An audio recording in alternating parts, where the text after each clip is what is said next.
Good day everyone, I am Mary G. Buslon. So we are from Group 7, the Chapter 7, Ecological and Sustainability, but we focus on the climate and biodiversity. First, let me discuss the meaning of environmental science to understand what is it. So from the word environment, environmental science is the study of living organisms and how they interact with our environment, and incorporates more of the social sciences for understanding human relationship, perceptions, and policies towards the environment. Why it is important to study environmental science? It is an interdisciplinary study on how the earth works, how we interact with the earth, and how we can deal with the environmental problems we face, because environmental issues affect every part of our life. The concept, information, issue discussed in this book and the course you're taking up will be useful to you know and throughout your life. Environmental science deals with a wide range of issues including climate change, conservation, biodiversity, water quality, soil and groundwater contamination, natural resources, waste management, development, disaster reduction, and various pollutions. So this is the part of the environmental science, but we focus on the climate and biodiversity. Different climates support different life forms. Why is one area of the Earth's land surface a desert, another a grassland, and another a forest? Why do rivers flow in some areas but not in others? The answers lie largely in differences in climate, the general pattern of atmospheric condition in a given region over periods ranging from 30 years to thousands of years. Ecological service we call climate play a major role in determining what kinds of life can live where. To understand more what climate is, it is defined as the various atmospheric conditions which include rainfall, temperature, wind, humidity, and other meteorological elements in a region over a long period.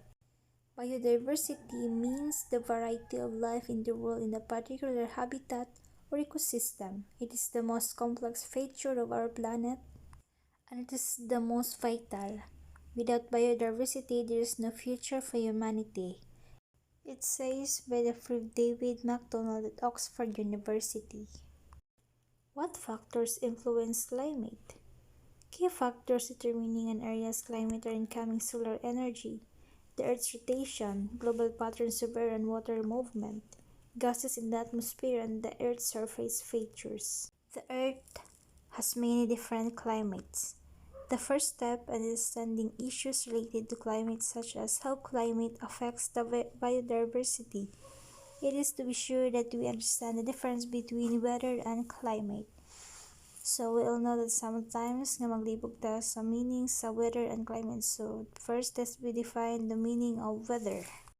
So weather is a set of physical conditions of the lower atmosphere, such as temperature, precipitation, humidity, wind speed, cloud cover, and other factors in a given area over a period of hours or days. Weather differs from climate, which is an area's general pattern of atmospheric conditions over a period ranging from at least 3 decades to thousands of years. In other words, climate is weather averaged over a long time. And the climate varies in different parts of the Earth monthly because patterns of global Earth circulation and ocean current distribute heat and precipitation unevenly from the tropics to other parts of the world. So there are three major factors that determine how Earth circulates in the lower atmosphere. So first is the uneven heating of the Earth's surface by the sun. Air is heated much more at the equator, where the sun's rays strike directly, than at the poles, where sunlight strikes at a slanted angle and spreads out over a much greater area. These differences in the input of solar energy help explain why tropical regions near the equator are hot, while polar regions are cold, and temperate regions in between generally have intermediate average temperature. And the second is rotation of the Earth on its axis. As the Earth rotates around its axis, the equator spins faster than regions north and south of the equator. As a result, heated air masses rising above the equator and moving north and south to cooler areas are deflected and the west or east over different parts of the planet's surface. The atmosphere over these different areas is divided into huge regions called cells, distinguished by direction of air movement. The differing directions of air movement are called prevailing winds, major surface winds that blow almost continuously and help to distribute heat and moisture over the Earth's surface and to drive ocean currents. And the last one is the properties of air, water, and land. Heat from the sun evaporates ocean water and transfers heat from the oceans to the atmosphere, especially near the hot equator. This evaporation of water creates giant cyclical convection cells that circulate air, heat, and moisture both vertically and from place to place in the atmosphere. So kanatong map nga nakita is the general map of the Earth's current climate zone, showing the major ocean currents and upwelling areas, where currents bring nutrients from the ocean bottom to the surface. And we can see the map, the different legend and with color. So the white is the polar or the ice, the orange is the warm temperate, the blue is the subarctic or snow, the yellow is the dry, the green is the cold temperate, then the yellow green is the tropical, then the violet is the highland, then the sky blue is the major upwelling zone, so the warm ocean current is the arrow to the left, and the cold ocean current is arrow to the left, and then the curve is the river. So based on the map, what is the general type of climate where we live? So we live in the tropical climate, which is the yellow-green. So tropical climate are regions of the earth that lie roughly in the middle of the globe. So the prevailing winds, so based on that picture, so blowing over the ocean produce mass movements of surface called ocean currents, driven by prevailing winds and the earth rotation. The earth major ocean currents redistribute heat from the sun, thereby influencing climate and vegetation, especially near coastal areas. This heat and differences in water density, mass per unit volume, create warm and cold ocean currents. Prevailing winds irregularly shape continents, interrupt these currents, and cause them to flow in the roughly circular patterns between the continents, clockwise in the northern hemisphere and counterclockwise in the southern hemisphere. The water also moves vertical in the oceans as denser water sinks while less dense water rises. These vertical currents become connected in a loop, which helps to transport heat from the deep ocean and between the poles and the tropics. And the ocean and the atmosphere are strongly linked in two ways. Ocean currents are affected by winds in the atmosphere, and the heat from the ocean affects atmospheric circulation. One example of the interaction between the ocean and the atmosphere is the El Niño, Southern Oscillation or ENSO. The greenhouse gases warm the lower atmosphere. So small amounts of several gases in the atmosphere, including water vapor, carbon dioxide, methane, and nitrous oxide, absorb and release heat from the warms the atmosphere, thus playing a role in determining the Earth's average temperature and its climate. So these greenhouse gases allow mostly visible light and some infrared radiation and ultraviolet radiation from the sun to pass through the atmosphere.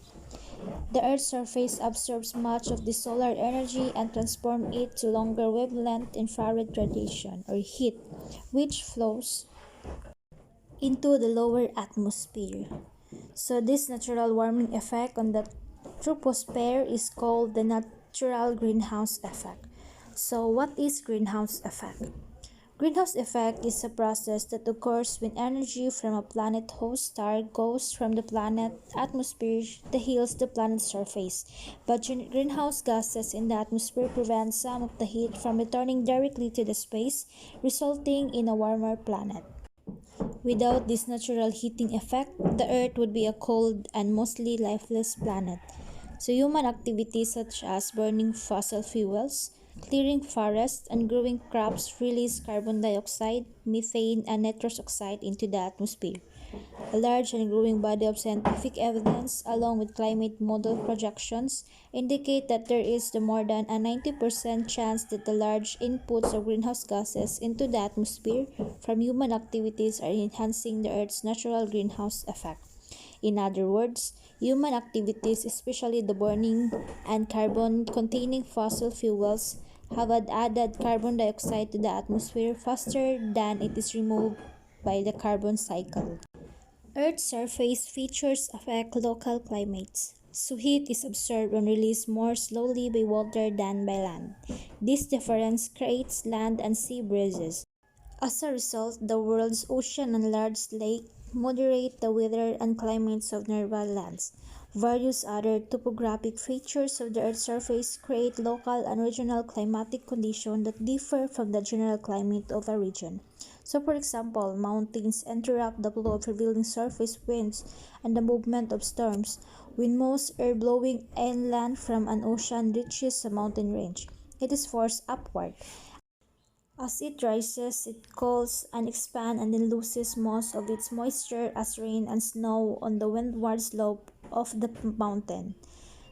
The loss of moisture from the landscape and the resulting semi-arid or arid conditions on the leeward side of the high mountains create the rain shadow effect. Sometimes this leads to the formation of deserts such as Death Valley in the United States, which is the rain shadow of Mount Whitney, the highest mountain in the Sierra Nevada range. This leads to the semi-arid and arid condition on the leeward side of the mountain range and the land beyond. The Mojave Desert in the U.S. state of California and Asia's Gobi Desert were both created by this effect. How does climate affect the nature and the location of biomes? Differences in the long-term average and annual precipitation and temperature lead to the formation of tropical, temperate, and cold desert. Grasslands and forests are largely determined their locations. It shows how scientists have divided the world's land into several major biomes. Large terrestrial regions, each characterized by certain types of climate and dominant plant life. On maps such as the one, biomes are shown in sharp boundaries, each being covered with one general type of vegetation. In reality, biomes are not uniform. They consist of mosaic of patches, each with somewhat different biological communities but with similarities typical of the biome. These patches occur mostly because of the irregular distribution of the resources needed by plants and animals and because human activities have removed or altered the natural vegetation in many areas.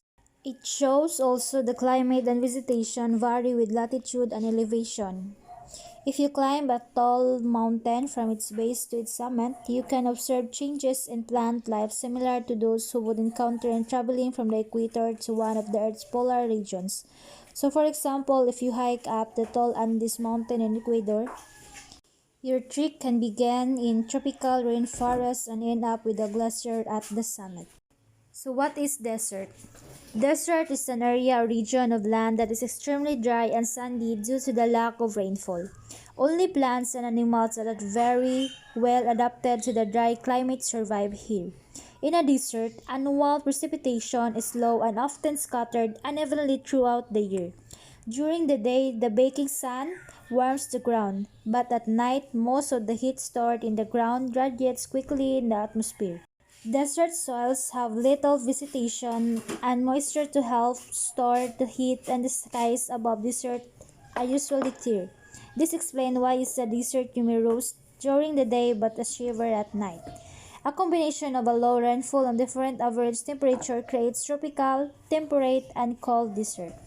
So these are the three major types of desert. So we have the tropical desert, temperate desert, and the cold desert. First is the tropical desert. Tropical deserts such as the Sahara and Namib of Africa are hot and dry most of the year. They have few plants and a hard wind-blown surface strewn with the rocks and some sand. They are the desert we often see in the movies. The tropical desert is an environment of extremes. It is the driest and hottest place on Earth. Rainfall is sporadic and in some years no measurable precipitation falls at all.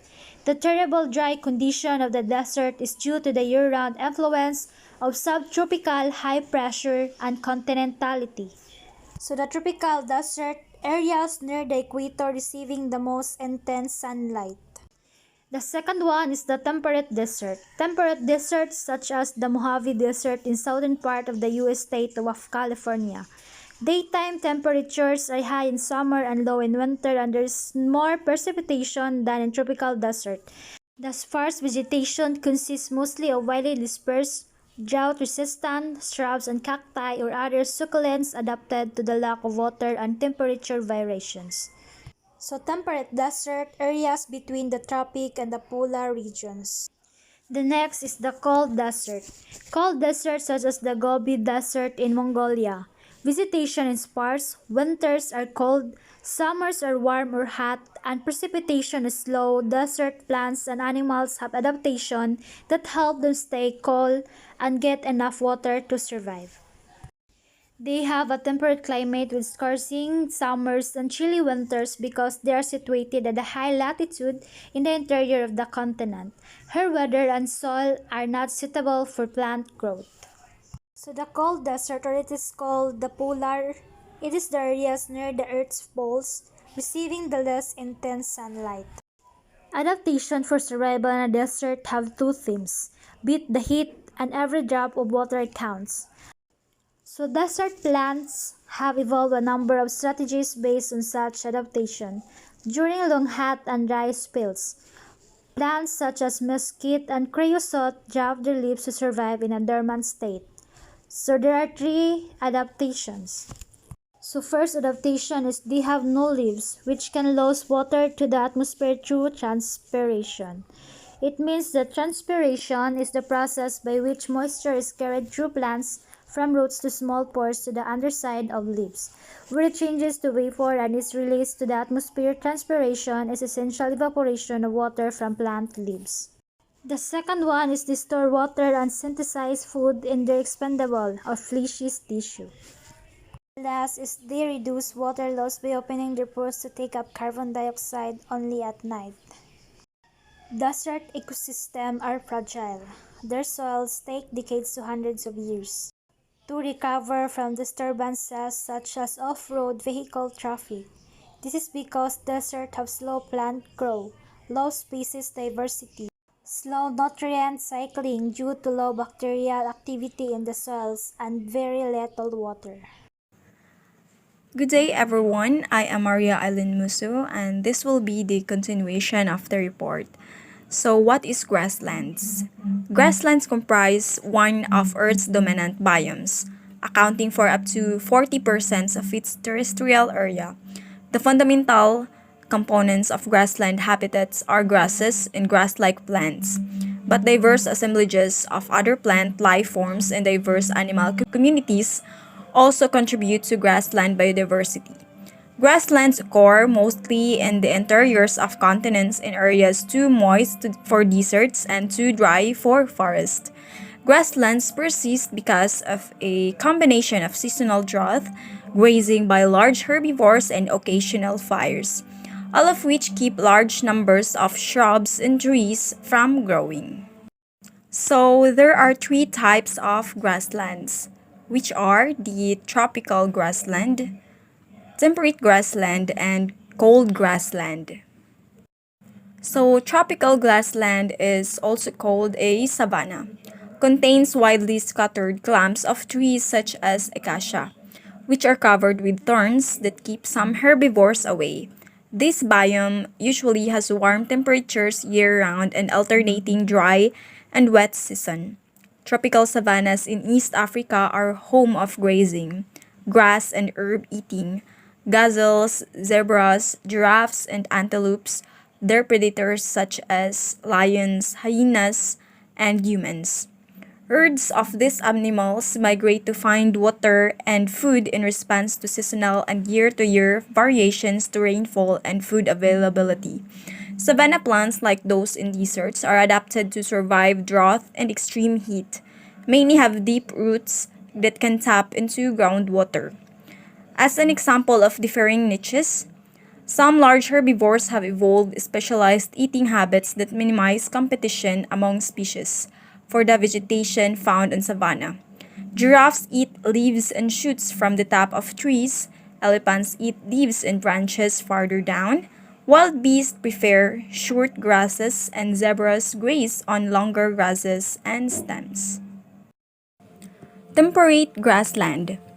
In temperate grassland, winters can be bitterly cold, summers are hot and dry, and annual precipitation is fairly sparse and falls unevenly through the year. Because the above ground parts of the grasses die and decompose each year, organic matter accumulate to produce a deep, fertile soil. This soil is held in place by a thick network of intertwined roots of drought-tolerant grasses. Unless the topsoil is plowed up, which exposes it to be blown away by high winds found in these biomes. The natural grasses are also adapted to forests that burn the plant's parts above the ground but do not harm the roots, from which new grasses can grow. There are two types of temperature grasslands. These are the short grass prairies and tall grass prairies, which get more rain of the Midwestern and Western United States and Canada. Many of the world's natural temperature grasslands have been converted to farmland because their fertile soils are useful for growing crops and grazing cattle. Cold grassland. During most of the year, these treeless plains are bitterly cold, swept by frigid winds and covered with ice and snow. Winters are long and dark, and scant precipitation falls mostly as snow. Under the snow, this biome is carpeted with a thick, spongy mat of low-growing plants, primarily grasses, mosses, lichens, and dwarf shrubs. Trees or tall plants cannot survive in the cold and windy tundra because they would lose too much of their heat. One outcome of this extreme cold is the formation of permafrost, underground soil in which captured water stays frozen for more than 2 consecutive years. During the brief summer, the permafrost layer keeps melted snow and ice from soaking in the ground. As a consequence, many shallow lakes, marshes, bogs, ponds, and other seasonal wetlands form when snow and frozen surface soil melt on the waterlogged tundra. Hordes of mosquitoes, black flies, and other insects thrive in these shallow surface pools. They serve as food for large colonies of migratory birds, especially the waterfowl, that return from the south to nest and breed in the bogs and ponds. Animals in this biome survive the intense winter cold through adaptations such as thick coats of fur, Arctic wolf, Arctic fox, and musk oxen, and feathers, snowy owl, and living underground Arctic lemming. In the summer, caribou migrate to the tundra to graze on its vegetation. An increase in the average temperature over the Arctic is causing some of the permafrost in parts of Canada, Alaska, China, Russia, and Mongolia to melt. This disrupts these ecosystems and releases methane and carbon dioxide from the soil in the atmosphere. These two greenhouse gases can warm the atmosphere more and cause more permafrost to melt, which could lead to further warming and climate change. A destructive cycle that could be repeated again and again. The melting permafrost also causes the soil to sink, which can damage buildings, roads, power lines, and other human structures. Tundra is fragile biome. Most tundra soils formed about 17,000 years ago when glaciers began retreating after the last ice age. These soils usually are nutrient poor and have little detritus. Because of the short growing season, tundra soil and vegetation recover very slowly from damage or disturbance.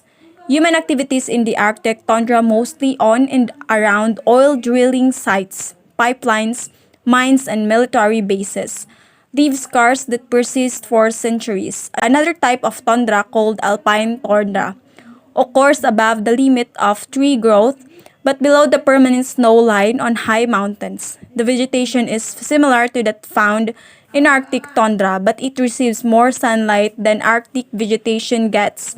During the brief summer, alpine tundra can be covered with an area of beautiful wildflowers.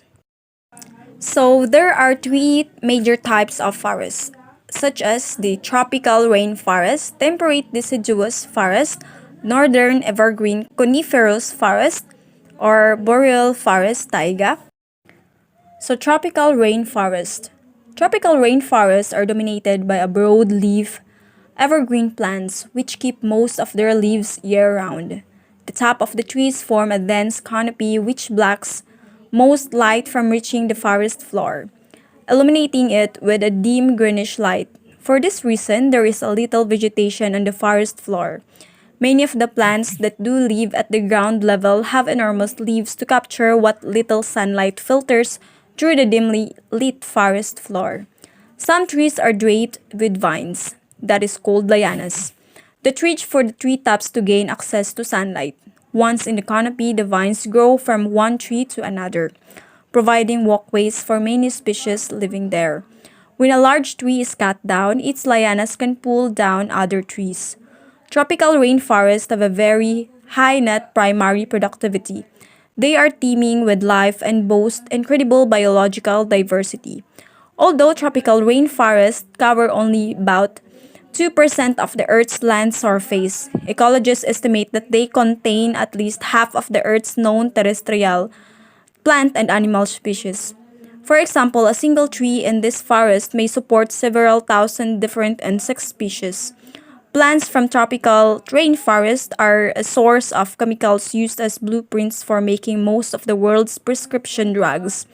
Rainforest species occupy a variety of specialized niches in distinct layers, which helps to enable the great biodiversity, which is the high species richness. So like for example, vegetation layers are structured mostly according to the plant's needs for sunlight. Much of the animal life, particularly insects, bats, and birds, lives in the sunny canopy layer, with its abundant shelter and supplies of leaves, flowers, and fruits. To study life in the canopy, ecologists climb trees that use tall construction cranes and build platforms and boardwalks in the upper canopy. Dropped leaves, fallen trees, and dead animals decompose quickly in tropical rainforest. Because of the warm, moist conditions and the hordes of decomposers. This rapid recycling of scarce soil nutrients explains why there is so little plant litter on the ground. Nutrients that do reach the ground are soon leached from the soil by the almost daily rainfall. Instead of being stored in soil, about 90% of plant nutrients released by decomposition are quickly taken up and stored by trees, vines, and other plants. This helps to explain why rainforests are not good places to clear and grow crops or graze cattle on a sustainable basis. So far, at least half of these forests have been destroyed or disturbed by human activities, and the pace of this destruction and degradation is increasing. Ecologists warn that without strong protective measures, most of these forests, along with this rich biodiversity and other invaluable ecological services, will probably be gone within your lifetime. Temperate deciduous forest. So the temperate deciduous forest grow in areas with moderate average temperatures that change significantly with the season. These areas have long, warm summers, cold but not too severe winters, and abundant precipitation often spread fairly evenly throughout the year. This biome is dominated by a few species of broadleaf deciduous trees such as oak, hickory, maple, poplar, and beech. They survive cold winters by dropping their leaves in the fall and becoming dormant throughout the winter. Each spring they grow new leaves whose colors change in the fall into array of reds and golds before the leaves drop. Because of a slow rate of decomposition, these forests accumulate a thick layer of slowly decaying leaf litter, which becomes a storehouse of nutrients. On a global basis, this biome has been disturbed by human activity more than any other terrestrial biome. Northern evergreen coniferous forest or boreal forest taiga. The evergreen coniferous forests are also called boreal forest and taigas. These cold forests are found just south of the Arctic tundra in northern regions across North America, Asia, and Europe, and above certain altitudes in the Sierra Nevada and Rocky Mountain ranges of the United States. In this subarctic climate, winters are long, dry, and extremely cold. In the northernmost taiga, winter sunlight is available only 6 to 8 hours per day. Summers are short with cool to warm temperatures and the sun shines up to 19 hours a day. Most boreal forests are dominated by a few species of coniferous, evergreen trees such as spruce, fir, cedar, hemlock, and pine that keep most of their narrow pointed leaves year round. The small needle shaped waxy coated leaves of these trees can withstand the tense of cold and drought of winter when snow blankets the ground. Such trees are ready to take advantage of the brief summers because they need to take time to grow new needles. Plant diversity is low because few species can survive the winters when soil moisture is frozen. Beneath the stand of trees is a deep layer of partially decomposed conifer needles. Decomposition is slow because of low temperatures. The waxy coating on the needles and high soil acidity, the decomposing conifer needles make the thin, nutrient-poor soil acidic and prevent most of other plants from growing on the forest floor. These biomes contain a variety of wildlife. Year-round, residents include bears, wolves, moose, lynx, and many burrowing rodent species. Caribou spend their winter in taiga and the summer in Arctic tundra. During the brief summer, warblers and other insect-eating birds feed in herders of flies. Warblers and other insect-eating birds feed on hordes of flies, mosquitoes, and caterpillars. Mountains play important ecological roles. Some of the world's most spectacular environments are high on mountains, steep or highlands which cover about one-fourth of the Earth's land surface. Mountains are places where dramatic changes in altitude, slope, climate, soil, and vegetation that take place over a very short distance. About 1.2 billion people, which is 18% of the world's population, live in mountain ranges of their foothills. And 4 billion people, which is 59% of the world's population, depend on mountain systems for all or some of their water. Because of the steep slopes, mountain soils are easily eroded when the vegetation holding them in place that is removed by natural disturbances such as landslides and avalanche or human activities such as timber cutting and agriculture. Many freestanding mountains are islands of biodiversity that is surrounded by a sea or lower elevation landscapes transformed by human activities. Mountains play important ecological roles. They contain the majority of the world's forests, which are habitats for much of the planet's terrestrial biodiversity. They often are habitats for endemic species found nowhere else on Earth. They also serve as sanctuaries for animal species that are capable of migrating to higher altitudes and surviving in such environments from lowland areas. Some scientists are projecting the disappearance of most of the world's mountaintop glaciers during this century as a result of projected climate change. This could cause many people to move in search of new water supplies and places to grow their crops. Despite the ecological, economic, and cultural importance of mountain ecosystems, protecting them has not been a high priority for governments or for many environmental organizations. So, how have we affected the world's terrestrial ecosystems? Humans have disturbed most of the Earth's land according to the 2005 Millennium Ecosystem Assessment. About 62% of the world's major terrestrial ecosystems are being degraded or used unsustainably. As the human ecological footprint gets bigger and spreads across the globe. So here are some examples of the major human impacts on terrestrial ecosystems. In desert, such as large desert cities, soil destruction by off-road vehicles, soil salinization from irrigation, depletion of groundwater, land disturbance and pollution from mineral extraction. In grasslands, conversion to cropland, release of carbon dioxide to atmosphere from burning grassland, overgrazing by livestock, oil production and off-road vehicles in Arctic tundra. In forest, clearing for agriculture, livestock grazing, timber, and urban development, conversion of diverse forests to tree plantations, damage from off road vehicles, and pollution of forest streams, and in mountains, agriculture, timber extraction, mineral extraction, hydroelectric dams and reservoir, increasing tourism, urban air pollution, increased ultraviolet radiation from ozone depletion, soil damage from off road vehicles. So, those are the major human impacts on terrestrial ecosystems.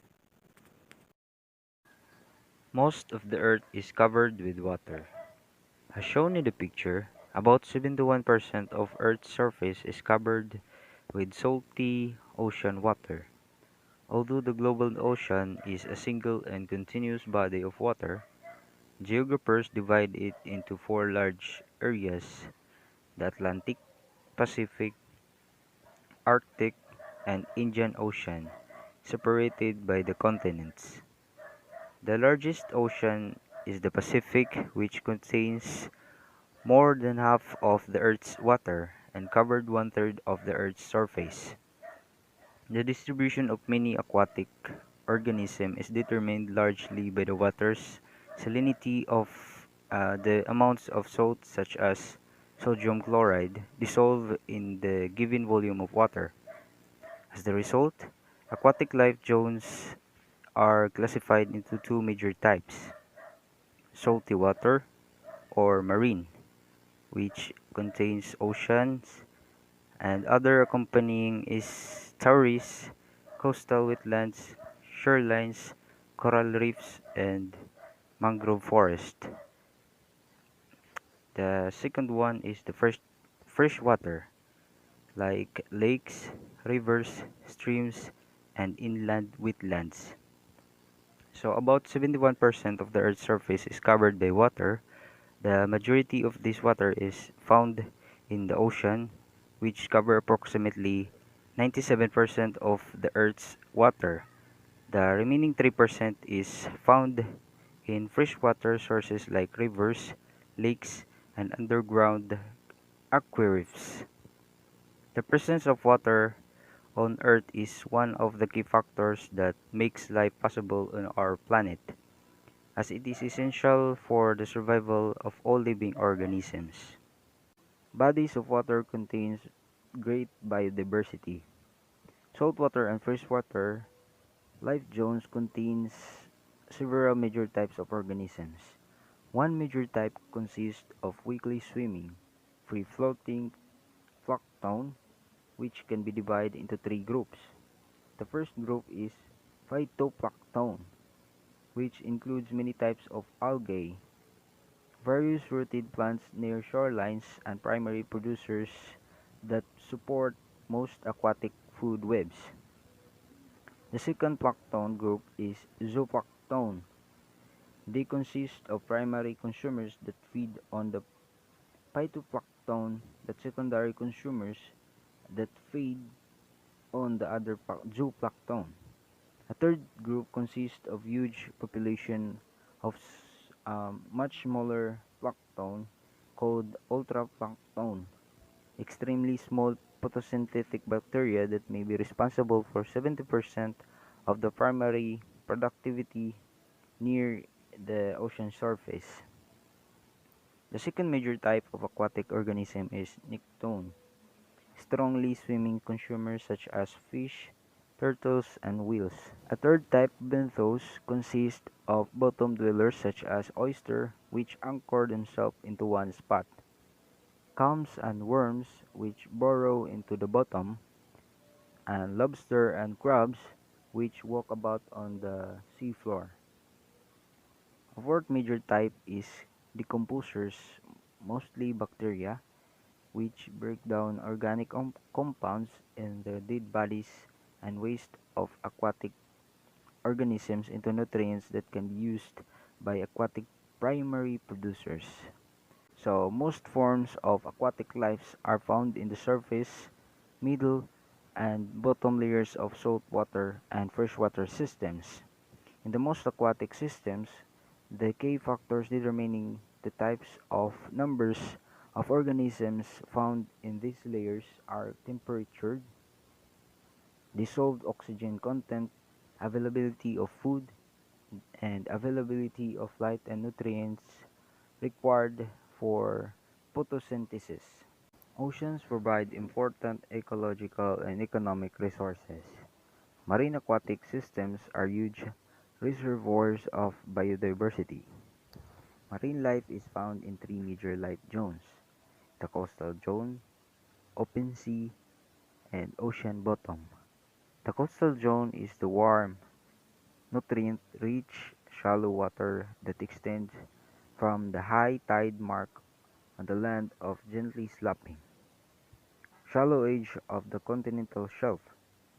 It makes up less than 10% of the world's ocean area, but it contains 90% of all marine species and is the site of most large commercial marine fisheries. Most coastal zones aquatic systems such as estuaries, coastal wetlands, mangrove forests, and coral reefs have high net primary productivity per unit of area. So ocean provides a wide range of ecological and economic resources that are vital for human well-being and the health of the planet. However, it is important to note that these resources are under threat of human activities such as pollution, overfishing, and climate change. It is crucial that we take steps to protect and conserve our ocean from future generations. Estuaries and coastal wetlands are highly productive. Estuaries are where rivers meet the sea. They are partially enclosed bodies of water where seawater mixes with fresh water, as well as the nutrients of pollutants from streams and runoff from the land. Estuaries and their associated coastal wetlands, coastal lands areas covered with water all or part of the year include river mouths, inlets, bays, and salt marshes in temperate zones, and mangrove forests in tropical zones. So overall, estuaries and coastal wetlands are critically important ecosystems that support a wide range of biodiversity and provide important ecological services such as nutrient cycling, carbon storage, and erosion control. Open sea and the ocean floor host a variety of species that sharp increase in depth at the edge of the continental shelf separates the coastal zones from the vast volume of ocean called the open sea. Primarily on the basis of the penetration of sunlight, the deep blue sea is divided into three vertical zones. But temperature also changes with depth and can be used to define zone that help to determine species diversity in these layers. The euphotic zone is the brightly lit upper zone where drifting phytoplankton carry out about 30% of the world's photosynthetic activity. The bathyal zone is the middle zone, which gets little sunlight and therefore does not contain photosynthesizing producers. Zooplankton and smaller fishes, many of which move to the surface at night to feed, live here. The lowest zone, called the abyssal zone, is dark and very cold. It has little dissolved oxygen. Nevertheless, the deep ocean floor is teeming with life so much that it is considered a major life zone because it contains enough nutrients to support a large number of species, even though there is no sunlight to support photosynthesis. Unfortunately, the open sea and the ocean floor are also facing a range of threats, including overfishing, pollution, climate change, and habitat destruction. These threats are having significant impacts on the biodiversity of health of these important ecosystems, underscoring the needs for these conservation efforts and sustainable management practices. Human activities are disrupting and degrading marine ecosystems. In their desire to live near coast, people are destroying or degrading the aquatic biodiversity and the ecological and economic services that make coastal areas so enjoyable and valuable. Major threats to marine systems of human activities includes coastal development, which destroy and pollutes coastal habitats, runoff of non-point source pollution such as fertilizer, pesticides, and livestock waste. Point source pollution such as sewage from passenger cruise ships and spilled from oil tankers. Overfishing which depletes pollutions and commercial fish species. Use of trawler fishing Use of trawler fishing boats which drags weighted nets across the ocean bottoms and destroy habitats. Invasive species introduced by humans that can deplete population of native aquatic species and cause economic damage. To address this issue, it is important to adopt sustainable management practices and conservation efforts that protect and restore marine ecosystem. This can include measures such as marine protected areas, sustainable fishing practices, and reducing populations and greenhouse gas emissions. By taking action to protect marine ecosystems, we can ensure that they continue to provide important ecological services and support human well-being for generations to come. Water stands in some freshwater systems and flow in others. Freshwater life zones include standing bodies of freshwater such as lakes, ponds, and inland wetlands, and flowing systems such as streams and rivers. Although these freshwater systems cover less than 2.2% of Earth's surface, they provide a number of important ecological and economic services. Lakes are large natural bodies of standing freshwater formed when precipitation, runoff, streams, and rivers and groundwater seepage fill depressions in the Earth's surface. Causes of such depressions include glaciation, displacement of the Earth's crust, and volcanic activity. Freshwater streams and rivers carry out from the mountains to the oceans.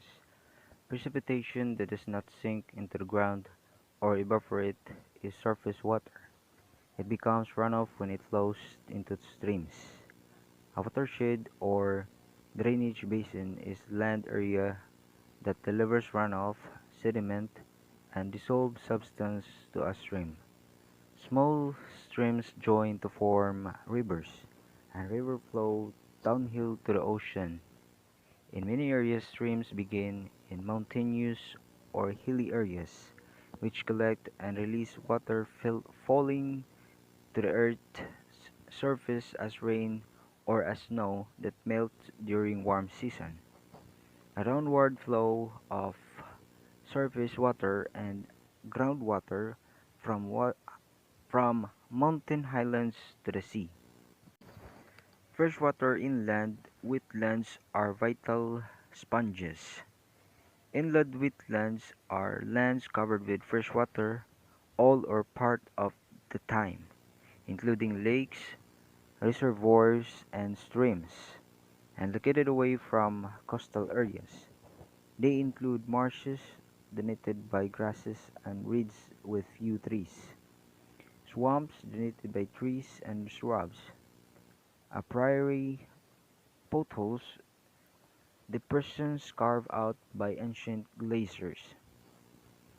Other examples are floodplains, which receive excess water during heavy rains and floods, and wet Arctic tundra in summer.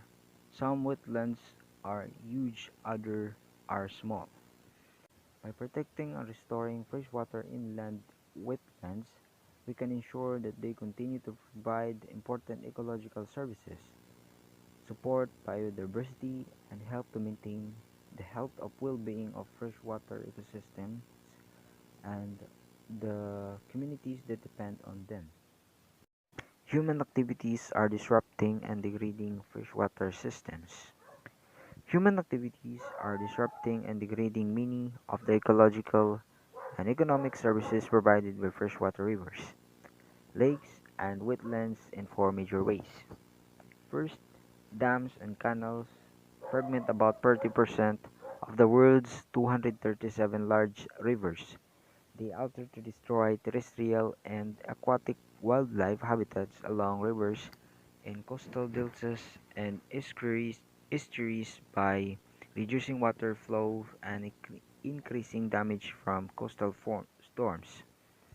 Second, flood control levees and dikes built along rivers disconnect the river from their floodplains, destroy aquatic habitats, and alter to reduce the function of nearby wetlands. Third, cities and farmlands add pollutants to excess plant nutrients to nearby streams, rivers, and lakes. These nutrients often cause explosions of populations of algae and cyanobacteria which deplete the lake dissolved oxygen. Fishes and other species may then die off, which causes a major loss in the biodiversity. Fourth, many inland wetlands have been drained or filled to grow crops or have been covered with concrete asphalt and buildings. More than half of inland wetlands estimated to have existed in the continental United States during the 1600s no longer exist. So it is essential that we take action to mitigate the effects of climate change and protect biodiversity. This includes conserving and restoring habitats and implementing sustainable land use practices. Additionally, it is important to promote education and awareness about the interconnectedness of climate change and biodiversity, and the need of, for urgent action to protect the planet's ecosystems and the species that depend on them. And that's the end of our report. Thank you.